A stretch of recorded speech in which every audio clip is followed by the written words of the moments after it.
It was a gorgeous night for a run, which had been the reason for me slipping out. I'd been seduced by the snowfall twinkling like diamond dust in the moonlight, the deep blues of the shadowy forest that bordered the estate, and the smells carried on the crisp December air. I roamed far, crossing over the meadow where I should not have gone, simply because the animal in me craved speed. Above the tree line I was safe, but I couldn't run, instead only making slow progress through the deep powder. The craving to feel the wind in my fur was impossible to deny. I hadn't counted on the hunters being out, but I should have. Some prize merino sheep and one alpaca had gone missing from the nearby farm. The fleece from the animals was worth a lot of money, so the owner had put a bounty on the head of whatever was responsible, promising a sizable reward to whoever caught and killed the predator, or predators. I picked up the trail of the feral dogs easily, but they had headed back toward town, and I was returning to where I would be safe, on the grounds of the chateau. No hunting, or even tracking, was allowed on Roman Howell's land.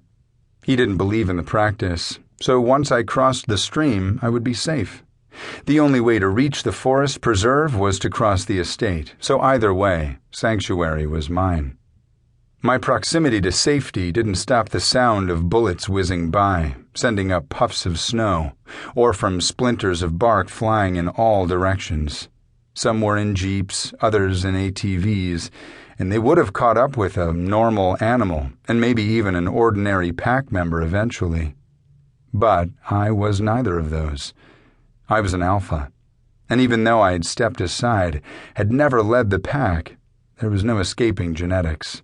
I had been born to lead, and because of that, they had no hope of catching me. As I ran onto the land I knew, disappearing in the thick underbrush, I heard the posse stop at the edge, frightened of the private security and the fines that could follow. I would have to remember to tell the police chief about the dogs the following day and move the suspicion away from something larger. The hunters explaining that they had tracked what appeared to be a huge wolf onto the grounds of the chateau would sound mad once the real culprits were caught. I would make sure of that.